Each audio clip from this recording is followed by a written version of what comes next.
Bonsoir à tous et bienvenue à ce nouveau numéro de Controverse. Nous allons nous intéresser ce soir à deux grands sujets. Le premier international mais à portée nationale et le second purement national. Nous irons tout d'abord aux États-Unis où la crise de la dette fait rage et pourrait même entraîner le pays dans une grave crise politique et économique à la veille du vote au Congrès qui devrait plafonner de nouveau cette dette pour éviter à l'Amérique une crise de l'endettement. L'Algérie, comme d'autres pays, est concernée par cette crise américaine. Nous en parlerons ce soir. Autre sujet de discussion dans Controverse de ce mercredi, la tripartite qui s'est tenue jeudi dernier. Quel est le bilan de cette réunion gouvernement, UGTA, patronat? Il faut dire que les avis sont partagés. Nous en parlerons ce soir avec nos trois invités. Sofiane Djilali, président du parti Jil Jadid. Avec nous également ce soir, Abdelrahman Belkhalfa, expert consultant. Vous êtes ancien délégué général de l'Association des banques et établissements financiers. Et Abdelhak Makki, économiste et politologue. Bonsoir à tous, merci d'être venus. Direction les États-Unis pour parler donc de cette crise de la dette qui pourrait aussi toucher notre pays. Nadia Alawa. Les États-Unis englués dans une paralysie financière depuis plusieurs jours. Le fameux shutdown, résultat d'un désaccord entre républicains et démocrates sur une réforme des programmes sociaux pour 2014. C'est le pays le plus riche du monde et paradoxalement le plus endetté aussi. À ce jour, le plafond de la dette américaine est évalué à 16 700 milliards de dollars, un peu plus de 12 000 milliards d'euros, soit environ 100% du produit intérieur brut du pays. Qui dit dette dit forcément remboursement et paiement des intérêts de cette dette, engagement que les États-Unis pourraient ne plus pouvoir honorer d'ici peu si un accord n'est pas trouvé. La solution passerait par un relèvement du plafond de la dette. Reste à se mettre d'accord entre républicains et démocrates. Date butoir, le 17 octobre. Un défaut d'accord paralyserait davantage l'économie interne américaine, mais affecterait également la finance mondiale, spécialement les pays en voie de développement. Crise de la dette aux États-Unis, une crise qui peut et qui touche même l'Algérie, Sofiane Djilali. Pour quelles raisons aujourd'hui l'Algérie est un pays concerné par une crise qu'on peut dire aussi lointaine? Absolument. Je pense que tous les Algériens le savent très bien. Une bonne partie de nos avoirs, nos réserves sont en dollars et placées aux États-Unis en bons du Trésor. Or, la crise qui frappe aujourd'hui, qui n'est pas une surprise, je tiens à le rappeler, et qui a démarré au moins en 2007 de façon visible, fait que nos avoirs sont aujourd'hui menacés. L'Algérie risque de perdre en un clin d'œil 30 voire 50% de la valeur de ses placements aux États-Unis et dans le monde. Je tiens à participer à ce débat essentiellement pour dire que la politique monétaire et financière menée par l'Algérie depuis plusieurs années est une politique qui va nous mener droit au mur et on va s'en mordre les doigts. Est-ce que c'est une mauvaise chose, selon vous, de placer ses avoirs aux États-Unis ? Ce n'est pas en soi une mauvaise chose de placer de l'argent en bons du Trésor dans tel ou tel pays. L'Algérie a, selon les aveux de M. Lexessi, quoique la gestion des fonds est toujours très opaque, mais on aurait aux alentours de 45% de nos avoirs placés en bons du Trésor américain. Or, ce qu'il faut savoir maintenant, c'est que nous sommes rentrés dans un cycle long d'un endettement où les États-Unis sont en situation d'insolvabilité. Et je pèse bien mes mots. Vous savez que l'État fédéral américain a atteint, le 17 octobre, il atteindra les 16 700 milliards de dollars d'endettement. Mais lorsqu'on considère l'ensemble des États américains, donc avec tous les démembrements, ils sont à plus de 55 000 milliards de dollars d'endettement lorsqu'on fait tout endettement confondu. Or, il est devenu absolument impossible, avec le taux de croissance annuel que peut se permettre maintenant les États-Unis, mais aussi le reste de l'Occident, il est impossible d'éponger ces dettes.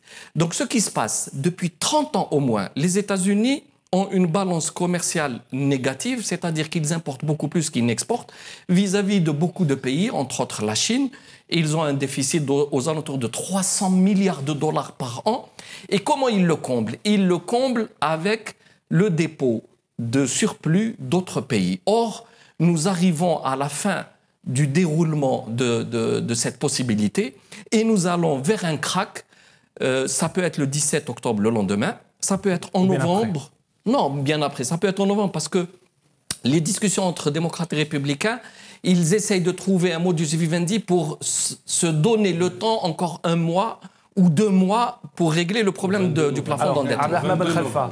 Il part du 22 novembre. Abdelrahman Ben Khalfa, expert consultant. Est-ce que vous pensez que l'Algérie devrait revoir sa politique de placement à l'étranger? Pas uniquement pour ça. Rénover sa politique de placement à l'étranger est un impératif, même si la crise n'était pas. Mais sur la crise elle-même, c'est une grosse préoccupation mondiale. Mais il ne faut pas nous stresser plus. C'est une grosse préoccupation qui va avoir un effet sur la croissance. La croissance américaine, lorsqu'elle recule, elle tire vers le bas la croissance d'autres pays. Et dans la croissance, il y a le prix du pétrole. Il y a le rendement des placements. Mais ça peut être quelque chose de positif parce que dans les turbulences actuelles et l'intervention de la Fed, il peut y avoir une élévation des taux d'intérêt, nous y gagnerons un peu. Mais les pays qui sont frontalement exposés à ça, ce sont les pays qui ont des monnaies adossées au dollar. Et donc, pour le moment, c'est une grosse préoccupation. Nous savons qu'il va y avoir des déficits, des pertes, des manques à gagner pour l'Amérique et pour beaucoup de pays, dont le nôtre. Mais nous ne pensons pas que l'Amérique irait à une cessation de paiement et à un crash, parce qu'il y a maintenant l'économie américaine est une économie plus extravertie qu'introvertie, plus extramuros qu'intramuros. Vous avez vu hier, le G20 a passé une nuit blanche, plus que les Américains. Et donc l'économie américaine est portée par l'économie mondiale de telle que la chaîne des solidarités ne va pas laisser tomber Abdelrahman, vous n'êtes pas d'accord avec Abdelrahman Ben Khalfa concernant le fait que les États-Unis ne vont pas vers le crash? Allez-y. Non, ce n'est pas une question d'accord. C'est une question simplement, j'ai un autre point de vue d'analyse. En réalité, il faut se rendre compte que la question des réajustements aux États-Unis, cette question annuelle, se pose que depuis que M. Obama est au pouvoir, c'est-à-dire depuis 2007. Qu'auparavant, elle ne s'est pas posée ni au père et fils Bush, ni à Bill Clinton, ni à un autre président. Et pour quelle raison? Parce que c'est ça qu'il faut aussi faire la connexion avec d'autres secteurs que le secteur financier ou économique. En réalité, l'élection de M. Obama a été une élection un peu exceptionnelle par sa nature. Donc, elle a réveillé un peu le communautarisme aux États-Unis, d'accord? Et qu'en même temps, lors des dernières consultations électorales aux États-Unis, les républicains, pour la première fois depuis la guerre de sécession, pour la première fois, les républicains ont reconquis ou conquis les États du Sud. Et donc, les États du Sud qui étaient démocrates sont aujourd'hui des États plus républicains. Et donc, c'est pour ça que nous insistons à une rigidité dans les positions, ce qui est une rigidité politique et idéologique. Mais pour revenir au sujet.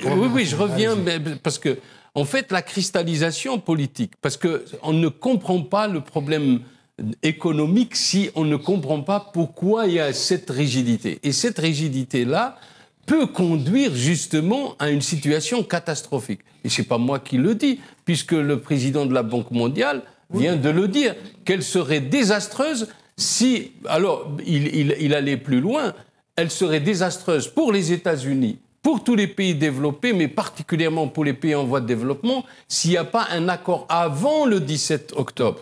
Donc ça veut dire que nous risquons d'avoir une cessation de paiement. Du reste, je tiens juste à préciser que les 16 700 milliards ont été dépensés en avril 2013. Il ne reste pas un sou aujourd'hui de toute cette somme actuellement. Sofiane Djouali, vous ne partagez pas l'optimisme. Non, parce que je vais donner des éléments. D'abord, l'optimisme, la pondération. Pardon. La crise a démarré en septembre 2007, lorsque George Bush était encore au pouvoir, et donc ça n'a pas une relation directe avec un problème purement politique entre démocrates et républicains. On peut rentrer là-dedans. Je vous rappelle que Obama, avant de prendre ses fonctions, avait déjà négocié entre autres avec Larry Summers et d'autres qui avaient pignon sur rue. Ils avaient négocié pour 700 milliards de dollars d'injection pour éviter l'effondrement de la finance américaine après la perte de la première banque, Lehman Brothers. Le plan Paulson. Le plan Paulson. Donc, la crise des subprimes et de l'effondrement du système financier qui a démarré en 2007, c'était avant la venue d'Obama. Ce n'est pas pour défendre Obama, ce n'est pas mon problème. Il faut bien cadrer la situation. Ce qui se passe, c'est que le monde que nous vivons, le monde contemporain, a un modèle économique de croissance qui est fondé sur l'idée que forcément, il doit y avoir de la croissance continue pour rembourser les créances, puisque tout le fonctionnement économique se base sur un avancement, un crédit d'activité et qui doivent être remboursés, capital et intérêt, sur l'activité à venir. Qu'on anticipe. Or, une croissance infinie dans un monde fini est une absurdité mathématique. Et nous sommes arrivés aujourd'hui, pour plusieurs raisons, et je dois aborder quelques éléments. On est arrivé à la fin de cette croissance infinie, physiquement, économiquement. Pourquoi ? Ça démarre aux États-Unis parce que les États-Unis commencent à être un vieux pays dans sa population. Il faut comprendre que les États-Unis ont été désindustrialisés depuis une trentaine ou une quarantaine d'années, depuis la mise en application de la politique de Reagan, à la suite de l'école de Friedman, et que l'ensemble de l'industrie s'est déplacé en Asie parce qu'il fallait mettre en concurrence la main-d'œuvre aux États-Unis qui réclamait beaucoup plus avec une main-d'œuvre pas chère. Aujourd'hui, vous avez des capitaux excessivement concentrés entre les mains de grands organismes financiers, mais des populations et des classes moyennes qui sont complètement voilà, on a bien compris aujourd'hui la profondeur de la crise américaine, oui, mais pouvons-nous parler aujourd'hui de l'impact sur l'économie algérienne? Où est l'impact ? Il faut bien comprendre ce qui se passe. Allez-y. En Algérie, qu'est-ce qu'on a fait durant ces 10 dernières années ? Nous avons extrait du pétrole de façon excessive, je le répète, au risque de détruire des puits, et c'était le cas sur Hassi Messaoud, il y a eu des puits qui ont été abîmés.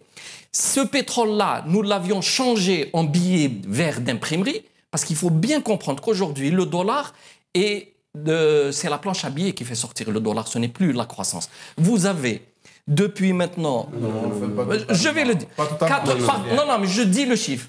85 milliards de dollars qui sont imprimés par la Fed tous les mois. Par mois, vous avez 85 milliards de dollars. L'étendue de l'usage du dollar mondial. On peut y aller. Mais ce qui m'importe, c'est que nous sortons nos hydrocarbures, on les transforme en billets verts et le billet vert reste aux États-Unis. Qu'est-ce qu'on en fait ? Rien du tout. Et aujourd'hui, ce qui va se passer, si le plafond de la dette américaine n'est pas remonté, et en fait, un plafond est fait pour ne pas être dépassé. On ne remonte pas le plafond de son appartement tous les 6 mois. Or, c'est ce que font les États-Unis pour capter tout ce qui est économie dans le monde, tout ce qui est argent, capital, surplus qu'ils captent, mais aujourd'hui, ils ne peuvent plus rembourser. Est-ce que l'impact est négatif sur l'économie algérienne ? Il est totalement négatif, parce que, qu'est-ce qui va se passer ? Immédiatement, dès qu'il y aura un défaut de paiement partiel, qu'est-ce que ça signifie ? Demain, les États-Unis ne peuvent pas remonter le plafond, donc ils ne vont plus rembourser les bons du Trésor venus à terme. Donc, les Chinois viennent de le réclamer avec les Russes. Je rappelle simplement que les Chinois sont à 1200 milliards de dollars de bons du Trésor. Alors, le chiffre qui est étonnant et que je dois vous donner, c'est que quand vous voyez le tableau... Quand vous avez le tableau des empreintes de ceux qui ont acheté les bons du Trésor dans le monde, vous avez la Chine en premier, vous avez le Japon également de façon importante, et en troisième catégorie, qu'est-ce qu'ils placent ? Les pays pétroliers dans lesquels vous avez l'Arabie Saoudite, le Qatar, les Émirats, la Libye, etc. et l'Algérie. Or, vous savez combien ils sont, les pays pétroliers tous ensemble ? 268 milliards de dollars. Donc sur les 268 milliards de dollars, c'est presque la moitié ou au moins le tiers qui est de l'argent algérien. Le Qatar et l'Arabie Saoudite n'ont pas gardé leur argent en dollars, ils ont acheté du patrimoine. Patrimoine technologique, économique. Et qu'a acheté l'Algérie ? Rien du tout. L'Algérie va acheter la perte de son argent. Oui, voilà le drame. Honnêtement, sur la question de l'épuisement concernant le pétrole, Je crois que l'Algérie est un pays très discipliné au sein de l'OPEP et a respecté les quotas fixés par l'OPEP au niveau de sa vente pétrolière journalière. Et des puits abîmés, et donc, comme dit M. Sofiane Djellali ? Non, bon, les puits, on peut arriver à des épuisements naturels, parce que bon, mais il y a aussi des découvertes. La question, on a dépassé le pic. Pardon. La question, en 2008. La question, c'est que l'Algérie a respecté sa quote-part au sein de l'OPEP. Maintenant, je ne sais pas, peut-être qu'on a des informations que ça se fait parallèlement, ça c'est autre chose, mais sur le plan officiel. La deuxième chose, il faut donner un chiffre. Pardon, je finis. Il faut retourner quels enseignements, la deuxième chose, je ne crois pas en tous les cas, s'il n'y a pas d'accord entre républicains et démocrates sur l'élévation du plafond de la dette, je ne crois pas que ça serait néfaste pour l'Algérie. Deux secondes. Pour quelle raison est-ce que vous pensez que ça ne peut pas être néfaste, Abdelhak Maki ? Je vous écoute, écoutez-moi, et puis après vous réagissez. Allez-y. La seule chose, c'est parce qu'il va y avoir un effet immédiat, et on le voit, tous les investisseurs sont en observation, la hausse des taux d'intérêt.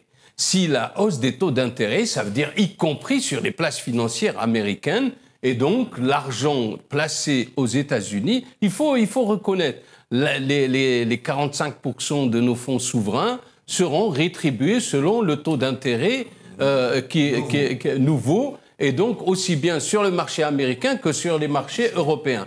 La deuxième chose, c'est qu'en même temps, et c'est pour ça qu'il faut tenir compte de ça, c'est qu'en même temps, coïncidence, en tous les cas, c'est que les États-Unis deviennent un pays suffisamment, ou plutôt autosuffisant, en matière d'hydrocarbures, et qui va se devenir un exportateur d'ici la fin de l'année, d'ici décembre. Et donc, le prix du pétrole risque d'être une bouée de sauvetage pour eux, et donc on risque d'avoir une augmentation du prix du pétrole. Donc, du point de vue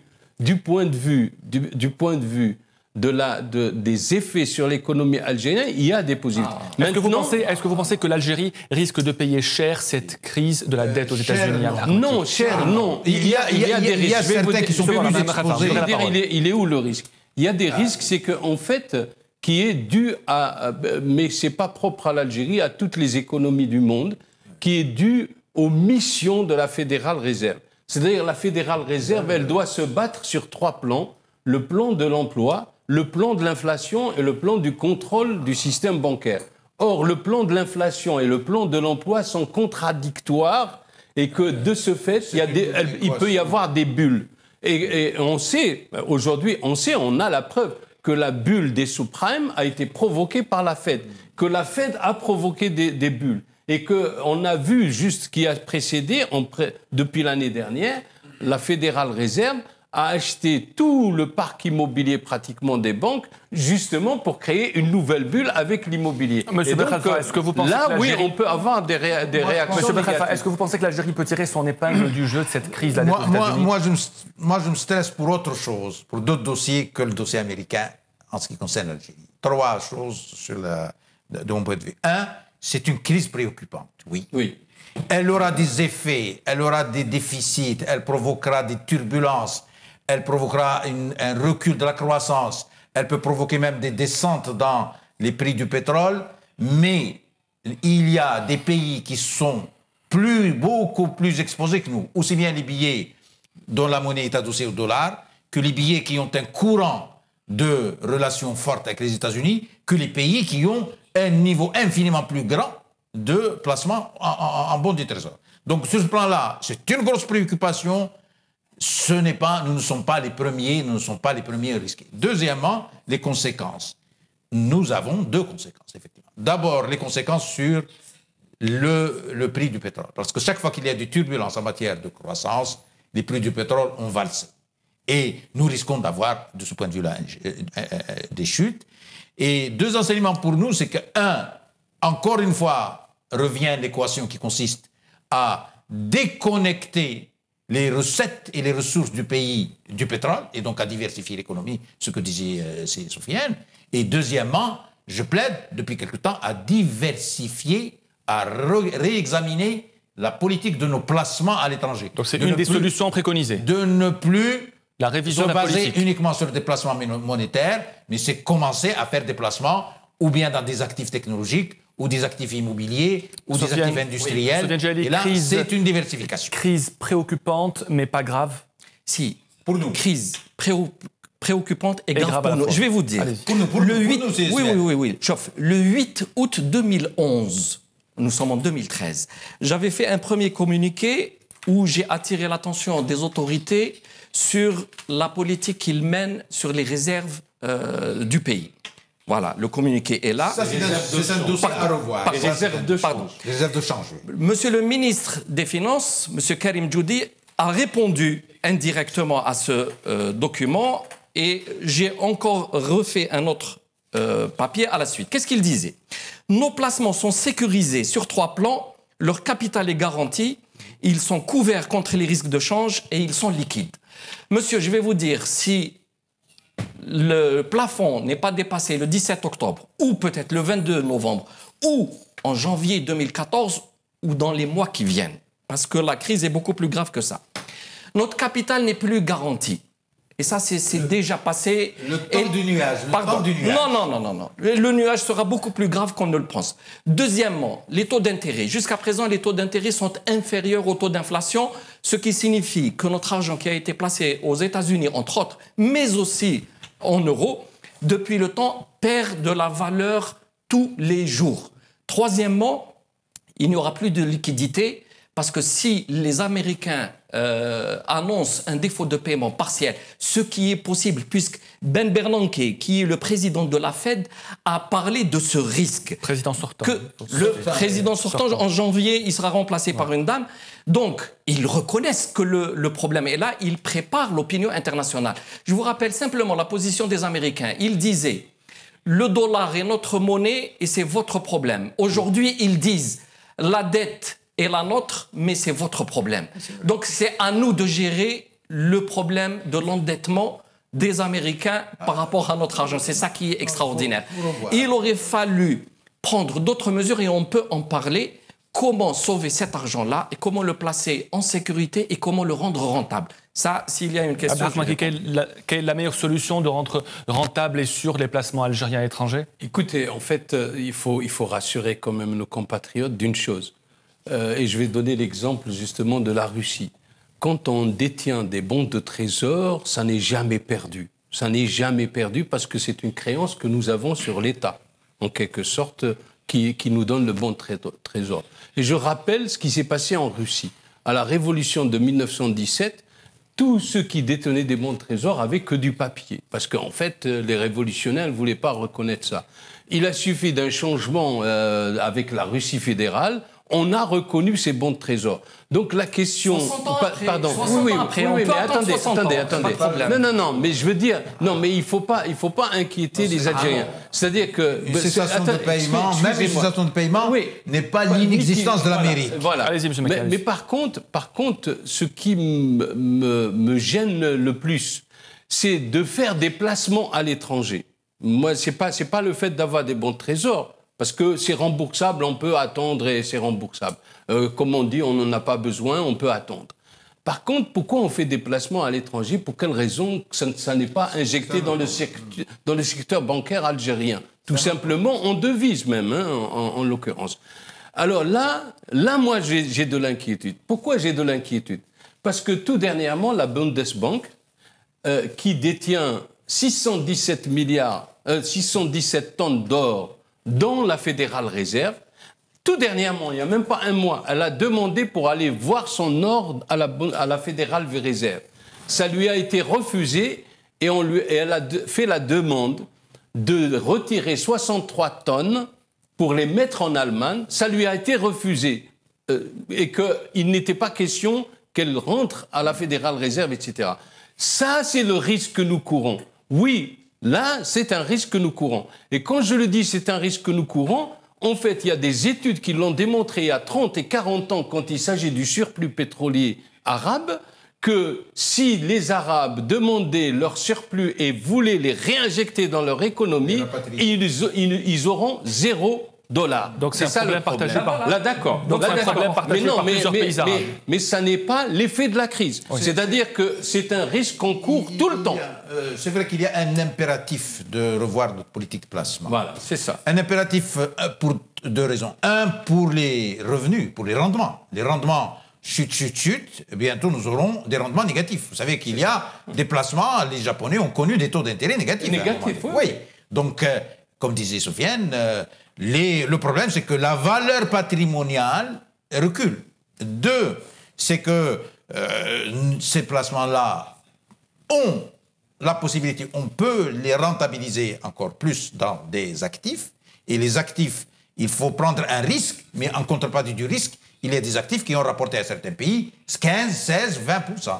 Et enfin, le problème, c'est celui-là. C'est l'interpénétration entre des données géopolitiques et économiques. Les États-Unis et l'Europe, demain, s'ils se liguent pour fermer le rapatriement de tous les placements chez eux, quelles que soient les règles économiques, ce sont des poids géostratégiques. Sofiane Djali, on va clore avec vous ce chapitre sur la dette américaine, puisque nous sommes à la veille de ce vote qui aura donc lieu demain jeudi au Congrès. Est-ce que le suspense est à son comble? Est-ce qu'il y a une chance aujourd'hui que le Congrès adopte la loi? Je vais vous dire, il y a déjà... Le G20 fait déjà pression pour que ça s'arrête. Oui, parce que les Chinois, les Russes, personne n'accepte cette situation. Tout le monde... Il y a deux problèmes que les Algériens doivent comprendre de ce qui se passe aux États-Unis. Il y a le shutdown. Tout le monde a vu que près d'1 million de fonctionnaires de l'État fédéral étaient mis au chômage technique en un clin d'œil. Ça, c'est parce que... 2 millions sont encore en poste. Oui, mais 1 million en un clin d'œil, bon, le problème est que le budget fédéral n'a pas été voté, en sachant qu'aux États-Unis, le budget fédéral entre en action à partir du 1er octobre. Ça, c'est un problème. Le deuxième problème, c'est le relèvement du plafond de l'endettement, c'est-à-dire ce que le Congrès peut autoriser l'exécutif à s'endetter encore plus. Or, le problème fondamental des États-Unis, et je répète, c'est qu'ils sont dans une situation qui est devenue insolvable pour eux. Ils sont dans l'insolvabilité. Ils vont gagner du temps, mais ils vont faire payer cette insolvabilité aux autres pays étrangers. Comment? Par une baisse drastique du niveau du dollar. L'euro risque d'être entraîné dans la chute du dollar parce que ce sont deux monnaies qui sont liées et non pas concurrentes. Ensuite, par une augmentation effrénée du coût de la matière première en général et également de tout ce qui est alimentaire. Et l'Algérie importe du blé, du maïs, du soja, etc. Et donc tout ça fait que nous allons entrer dans une période extrêmement difficile pour les finances publiques. Ça, il faut le savoir et le dire aux Algériens, ils ne sont pas des enfants, il faut les prévenir de ce qui les attend. Merci Sofiane Djali. Voilà pour le chapitre consacré à la dette américaine et à l'impact direct qu'elle a sur l'économie algérienne. Passons à présent à la deuxième partie de Controverse.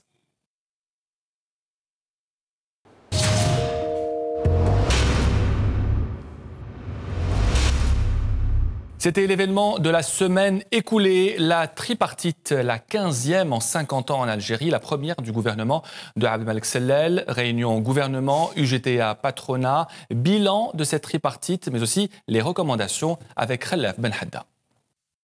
L'Algérie doit développer deux secteurs les plus importants dans son économie, la pétrochimie et la sous-traitance industrielle. Le CREDOC sera bel et bien maintenu. Le statut de l'Andy sera révisé. L'industrie devra participer à 10% du PIB. La profession d'importateur sera régulée et la règle 4951 est indiscutable. En plus d'un probable retour du crédit à la consommation. Voilà en grosso modo les conclusions de la tripartite qui s'est tenue jeudi dernier à Djinal Mithaq. Nous verrons au patriotisme économique, nous verrons à ce que notre économie bénéficie aux Algériens, tous les Algériens sans exception. Bien que partis en rond dispersés, le patronat demande plus que ça, du concret. D'adopter une charte économique et sociale avec l'accord et la participation de tous les partenaires, c'est ce qu'on veut, c'est la bonne direction. Il y a une série de mesures qui ont déjà été prises. La seule remarque, le seul bémol, les mesures qui ont été prises, le partenaire social, l'UGTA, insiste sur deux facteurs, l'emploi et le pouvoir d'achat. Tout le monde doit s'investir dans ce processus de remettre en route notre économie nationale à travers deux paramètres essentiels, l'industrie, la production nationale.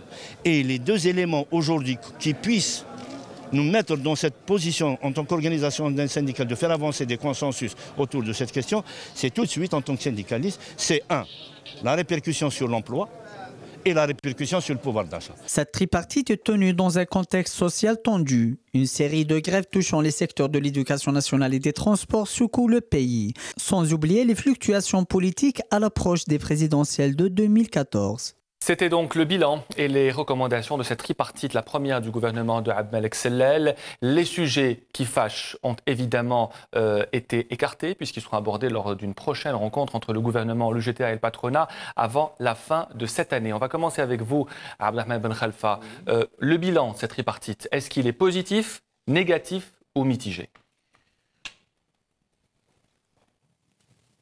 Mitigé. Moi, je suis resté sur ma fin. D'abord, effectivement, c'est une tripartite particulière, c'est une conférence tripartite parce qu'elle a été élargie de ce point de vue-là. Donc, les consensus sur des questions qui étaient des tabous, des questions élargie, mais avec un patronat désuni. Patronat désuni, mais c'est pas bien d'avoir un patronat uni tout le temps. Ah bon? Dans nos pays, il ne faut pas que les logiques, les pouvoirs, les contre-pouvoirs, les logiques et les logiques des autres, il ne faut pas les ramener tous à une seule. Et d'ailleurs, il faudrait qu'il y ait aussi des logiques comme ça du côté syndical. De la même façon, c'est la diversification des avis dans un contexte donné c'est comme la concurrence dans un marché, qui fait que nous produisons des bonnes décisions ou pas. Dans ce cas-là, le fait qu'il y ait un ou deux ou trois qui s'expriment différemment au sein du patronat, c'est bien. Là, mitigé, je dis mitigé parce qu'en dépit du fait que ça a été élargi, les résultats sont un peu sous-dimensionnés par rapport à l'ampleur de l'événement. C'est la première tripartite qui a fait l'objet d'instructions particulières du président de la République. Le Conseil des ministres a particulièrement examiné le dossier. Et on s'attendait donc à c'est une tripartite qui a été suffisamment préparée. Vous savez qu'il y a des multiples dossiers qui ont été préparés, aussi bien à l'intérieur du patronat qu'au CNES. Il faut préciser aussi, Abdelrahman Khalfa, que les comités d'installation ont été faits il y a 2 jours dans les différents ministères pour suivre l'application de cette tripartite. Suivre l'application, c'est autre chose. Par contre, ça aurait pu être une tripartite qui traite des alternatives de solutions aux grands problèmes. Nous avons un problème de diversification de l'économie, nous avons un problème de lutte contre le chômage, Et donc, je reste sur ma fin. Pourquoi? Parce que les tripartites sur les diagnostics doivent cesser. Nous avons des dossiers qui nous disent voilà l'alternative 1, voilà l'alternative 2, voilà l'alternative 3. On aurait pu travailler dans ce sens-là. La bonne chose qui n'est pas à la dimension, c'est que tout le monde maintenant reconnaît que c'est l'entreprise qui est le vecteur de croissance, c'est l'économie privée qui est le vecteur de croissance, c'est l'investissement qui est le vecteur de croissance, mais les règles de jeu n'ont pas été touchées, et du coup, c'est donc une tripartite qui, si elle est complétée par un travail consistant des commissions qui viennent d'être mises en place, c'est bon, sinon, c'est encore un sursis pour l'économie, un coût. Sofiane Djiali, on devine un peu votre position. Oui, est-ce que vous pensez également, comme Abdelrahman Khalfa, que les fondements, que les règles du jeu de la tripartite n'ont pas été encore mises en place? Non, c'est clair. Vous avez fait un petit passage de M. Hamiani, qui est donc président du FCE. Il avait dit aussi une phrase pour résumer ce qui s'est passé. Il a dit c'est une escroquerie intellectuelle. C'est exactement ces mots. C'est un peu fort, non? C'est lui qui l'a dit. Et si je l'ai répété, c'est que je pense qu'il avait d'accord là-dessus. Pour quelle raison? Pour quelle raison? Nous sommes à quelques mois des élections présidentielles. On sait les enjeux qui sont en train de se dérouler. Et vous êtes candidat à cette élection présidentielle? Pas encore officiellement. Vous pouvez l'annoncer ce soir. On le saura bientôt. Je prendrai ma décision définitivement. Mais allez-y. Ce qui est sûr, c'est que cette tripartite, comme les autres, c'est fait pour le grand public, pour essayer de calmer un peu les ardeurs, de dire aux travailleurs qu'on s'occupe de vous et de dire au patronat qu'on met en place une économie productive, etc. Mais ça, ce sont les mêmes promesses qu'on entend depuis des années et des années. Le gros problème est que c'est un pouvoir qui ne peut pas mettre en application les mots. Il fait une dissociation entre les mots et le discours et les actes. Je l'ai dit et je l'assume complètement. Ce pouvoir-là est fatigué, il n'a pas envie de travailler. Les gens, quand ils partent à leur bureau, ils ont envie de discuter avec les copains. Ils n'ont pas envie de traiter les dossiers jusqu'à 22h ou minuit par jour. Voilà le problème réel. Donc il y a de grandes idées, il y a partout des idées, il y a des gens de haut niveau, il y a des techniciens, il y a des gens qui ont envie de faire, mais le problème est que la tête ne fonctionne pas. Et quand la tête ne fonctionne pas, le corps ne fonctionne plus. Malgré les engagements donnés en Conseil des ministres et les instructions données pour prendre en charge les dossiers. On peut citer les engagements qu'ils ont donnés, pas que cette fois-ci, mais depuis des années. C'est une liste infinie d'engagements qui ne sont jamais tenus. Il n'y a que du vent. D'ailleurs, je l'ai dit dans un journal comme ça, il a repris, c'est une bonne derbouka qui résonne beaucoup, mais il n'y a rien dedans. Voilà, est-ce que vous partagez l'avis sur Sofiane Djellali, une tripartite négative écoutez, moi, je ne veux pas apporter un jugement sur la tripartite, mais sur l'agenda. Franchement, je ne comprends pas cet agenda de la tripartite. Parce que quand on a une inflation de 10%, ça veut dire qu'il y a une érodation du pouvoir d'achat. Quand on a une érosion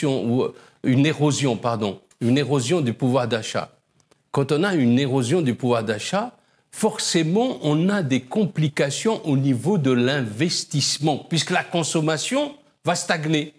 Et donc, pourquoi parler de l'investissement quand déjà nous avons une inflation qui va bloquer systématiquement tout progrès industriel ou technologique ou autre. Et donc, c'est ça le gros problème. Pour moi, c'est un agenda qui est en porte-à-faux. Il fallait continuer, à mon avis, de poser la question sociale en fonction de l'inflation qui est de 10%. Et si on tient compte, pour faire un lien avec ce qui va se passer aux États-Unis et dans le reste du monde, c'est qu'elle va grimper l'inflation. Est-ce que le moment était mal choisi pour organiser cette tripartite ? Pour moi, l'agenda ne devait pas être l'investissement et autres. Il devait être vous parlez de l'ordre du jour. L'ordre du jour, oui.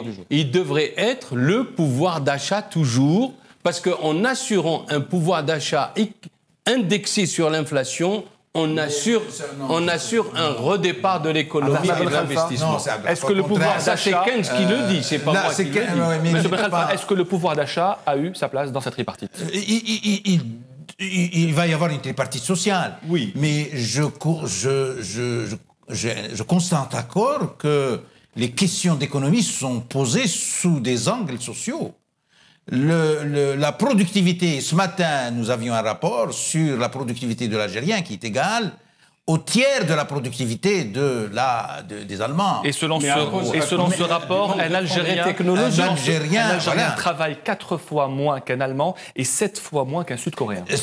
Dans ce cas-là, il ne faut surtout pas que les problèmes... Ça rejoint ce que vous disiez, Sofiane Djellali. Il faut que le pouvoir d'achat soit posé, il faut que la politique sociale soit posée. Mais elle a été surposée par rapport aux problèmes économiques. Les problèmes économiques que nous avons, c'est que notre investissement ne dépasse pas 5% notre investissement productif, que notre industrie n'est pas à 5% du PIB, que les fondements d'une économie productive sont en train d'être dépassés. Et donc, poser la question, comme le vient de dire Saad Abdelhak, est bien, mais pas dans notre contexte. Au contraire, c'est pour ça que moi, je fais partie de ceux qui ont applaudi une tripartite économique, parce que les enjeux sont économiques. Malheureusement, je considère que les dossiers n'ont pas été abordés sous cet aspect-là, et donc ces grands problèmes qui sont des problèmes de diversification de l'économie, qui sont des problèmes de valeur du dinar et de crédibilité du dinar, qui sont des valeurs sur les politiques de subvention, sur la politique des prix, sur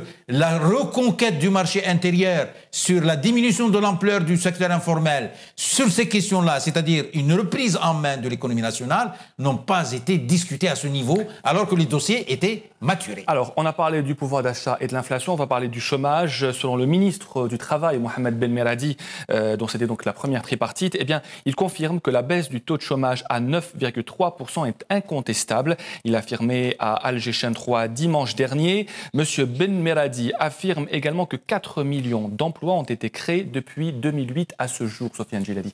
Est-ce que ce n'est pas un aspect positif de la politique économique ? Ça, c'est l'aspect qu'on veut présenter au public, c'est les chiffres. Moi, c'est important quand même. J'invite le ministre à aller déambuler à Alger. Il verra le nombre d'Algériens qui ne s'occupent pas, qui n'ont rien à faire et qui sont sur les trottoirs. Le chômage est incroyable. ne serait-ce qu'à Alger, puisque eux, ils ne sortent pas ailleurs. Ça veut dire que vous ne croyez pas le chiffre officiel donné par le gouvernement de 9,3%. Il est très peu crédible. Mais juste un mot sur l'inflation et le pouvoir d'achat. Il est tout à fait naturel que les Algériens veulent mieux vivre. Pour eux, mieux vivre, c'est mieux consommer. Or, le problème, pour mieux vivre, mieux consommer, avoir un meilleur pouvoir d'achat, il faut avoir une économie forte. Une économie forte, ça signifie de pouvoir produire, concurrencer, exporter et être une grande vitalité. Or, de cela, il n'y a rien du tout. L'inflation, on le sait depuis plusieurs années maintenant, c'est cette façon de distribuer la rente systématique par le biais de l'ANSEJ, de l'ANEM et d'autres projets où il y a une injection massive de liquidités dans le marché. Ça ne se transforme pas en offre, ni en offre de matériel, ni en biens, ni en services. Ça se transforme simplement en demande de consommation. Ça augmente les importations. Ça augmente d'autant plus qu'on ne produit rien n'importe où. Deuxièmement, ils viennent dans cette tripartite toujours pour lancer l'appât électoraliste. Ils parlent de remettre en route le crédit de consommation. Mais monsieur, vous allez encore alimenter l'inflation. Si elle est à 10%, elle sera à 12-14%. Donc, il faut changer complètement les fondements de l'économie algérienne. Est-ce que vous êtes contre la relance du crédit à la consommation? Absolument. Pour quelle raison? D'abord, vous allez pousser les ménages algériens à s'endetter. Deuxièmement, vous allez les pousser à consommer de plus en plus d'importations. Or, l'Algérie a besoin d'investir pour produire en Algérie, pas d'acheter les bric-à-brac taïwanais, chinois, singapouriens. Aux États-Unis, le crédit à la consommation relance la croissance aussi. Ouais. C'est un autre mode, mais je vous rappelle que les États-Unis ont une monnaie internationale que les pays du monde entier leur achètent pour pouvoir s'approvisionner en pétrole et pour faire des placements à la bourse. Nous ne sommes pas les États-Unis. Nous devons compter sur nous-mêmes et produire ce dont nous avons besoin pour manger, pour se vêtir et pour vivre. Monsieur Mekki, crédit à la consommation, allez-y. Écoutez, le discours qui consiste à dire « ouais, mais il faut faire l'économie diversifiée, etc. » C'est un discours éculé depuis 50 ans. On parle de ça et on ne le fait pas. Il s'agit, excusez-moi, et on ne le fait pas pour quelles raisons? C'est pour des raisons structurelles. C'est pour des raisons structurelles. C'est-à-dire, du point de vue économique, il y a des blocages où on n'arrive pas à le faire. Alors, entendons-nous bien, pardonnez-moi. Oui, mais quand je dis structurel, ça englobe également la politique. Entendons-nous bien. Monsieur Chavez est parti sur le principe que Dieu et son âme est parti sur le principe, parce qu'il a rendu un grand service à son pays. Il est parti sur le principe qu'il y a une rente extraordinaire qui est la rente pétrolière. Il l'a distribuée équitablement sur le plan social. Attendez,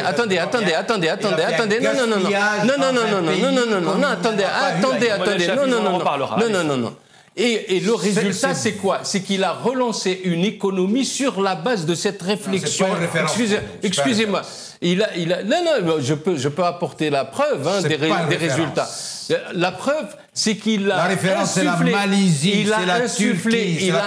Vous n'avez pas les mêmes modèles économiques. Il a insufflé à toute l'Amérique centrale la croissance, parce que justement, il a décidé de distribuer la rente pétrolière. La question chez nous, tant qu'on n'a pas décidé de distribuer équitablement la rente pétrolière, on ne pourra rien faire. Parce qu'on a fait l'industrie on a fait l'industrie industrialisante par la rente pétrolière. Ça n'a rien donné. On a fait des politiques d'investissement public, ça n'a rien donné. Pourquoi? Parce qu'en fait, c'est pas le peuple qui en bénéficie, c'est l'élite seulement. Et pourquoi nous sommes un pays qui n'exporte pas? C'est parce que la gestion et l'élite n'a pas été en mesure de le faire. Comment expliquez-vous le fait que le gouvernement actuel... du point de vue de la formation. Comment expliquez-vous le fait... Les qualités managériales, c'est pas les qualités politiques. Monsieur Mekki, on ne manage pas une allocation. C'est Abdrahman. C'est les qualités managériales qui ont manqué à ce pays, c'est pas la décision politique, qui ont manqué à ce pays et que nous exportons des managers. Oui, mais la qualité, je dis la qualité. Les fleurons de l'économie internationale qui sont sur notre sol et qui produisent très bien et qui font d'ailleurs des résultats pour leurs sociétés mères sont faites par des compétences algériennes. Pas du tout. C'est un autre contexte. C'est pas du tout une question managériale. S'il vous plaît, Monsieur Mekki, est-ce que nous pouvons dire aujourd'hui que le gouvernement met le paquet sur le développement industriel au détriment de l'agriculture et du tourisme? Non, il met le paquet sur le développement. Mais les instruments du développement sont en décalage. La gouvernance des entreprises publiques est administrative. Le marché est inondé par l'informel. Les règles qui font au centre l'homme, les règles qui font de notre économie une économie. On ne fait pas du développement, allez-y, on fait du mal-développement. Moi, je ne suis pas d'accord. Si on ne met pas au centre l'homme, au centre du développement, on fait du mal-développement. C'est ce qu'a fait l'Occident. L'Occident a fait du mal-développement parce qu'il n'a pas mis l'homme au centre et que de ce fait, l'économie ne marche pas parce qu'elle devient financière. Elle devient financière, elle devient simplement. Moi, j'ai vu. On va donner la parole. S'il vous plaît. L'homme dans une économie dynamique. Moi, j'ai vu des économies qui étaient moins que les nôtres. J'ai vu l'économie malaisienne. J'ai vu l'économie turque. Je viens de voir l'économie tchèque. Je viens de voir l'économie hongroise, qui en 15 ans ont transformé l'économie et maintenant ont des niveaux de production et des niveaux d'allocation de ressources meilleurs. Non, c'est pas de l'ultralibéralisme. Là, quand on veut introduire une dose de rationalité, on parle de l'ultralibéralisme. Nous avons une politique socialiste et nous avons une politique sociale bonne. On ne la remet pas en cause. Au contraire, nous avons des fractures sociales moindres qu'ailleurs. Nous avons un taux de pauvreté moindre qu'ailleurs. Mais nous avons une économie en sieste complètement, puisque nous avons 5% de notre économie qui est... Nous n'exportons qu'à peine 2 milliards, à part le pétrole. Et donc nous avons besoin d'une dose de gouvernance meilleure, d'une dose de management forte, d'une volonté politique, oui, parce que sans la volonté politique, et surtout d'une rénovation de nos instruments et d'une stabilisation de nos règles du jeu. Lorsque aujourd'hui on dit 51-49 et demain on change, aujourd'hui on dit 70-30 et demain on change, on a besoin de stabiliser les règles du jeu. S'il vous plaît, on donne la parole. Nous n'avons surtout pas à suivre des pays comme le pays qui vient d'être cité. Monsieur Sofiane Djilali, allez-y pour parler de modèle économique. Juste pour clarifier un peu le débat. Brièvement, s'il vous plaît. Très brièvement. Il faut une vision politique. Cette vision politique doit faire référence à une expérience pragmatique qui se déroule dans le monde, dans tel ou tel pays. Monsieur Mkia a parlé du Venezuela avec l'expérience de Chavez. J'ai beaucoup d'estime. Est-ce que c'est un modèle à prendre ? Je vais vous expliquer. Moi, j'ai beaucoup d'estime pour cet homme-là. Mais il ne faut pas oublier que le Venezuela n'est pas l'Algérie. Avant la venue de Chavez, le Venezuela avait des entreprises, des emplois, une économie. Quand vous faites, vous agissez selon une méthode keynésienne. En fait, c'est ce que vous voulez. C'est encourager la demande pour qu'il y ait de l'offre ensuite qui vienne. Ça, sur un pays où il y a déjà une base d'offres, vous augmentez l'offre par une augmentation de la production et c'est bien. Mais quand vous êtes dans un pays comme l'Algérie qui ne produit rien, vous augmentez la possibilité de la demande, vous allez immédiatement attirer l'importation. Or, on est dans un pays qui ne fait que de l'importation. Et ça... Comment ça? Et alors? Mais je vous rappelle la théorie de Ricardo. Les avantages je veux pas. Je vais finir.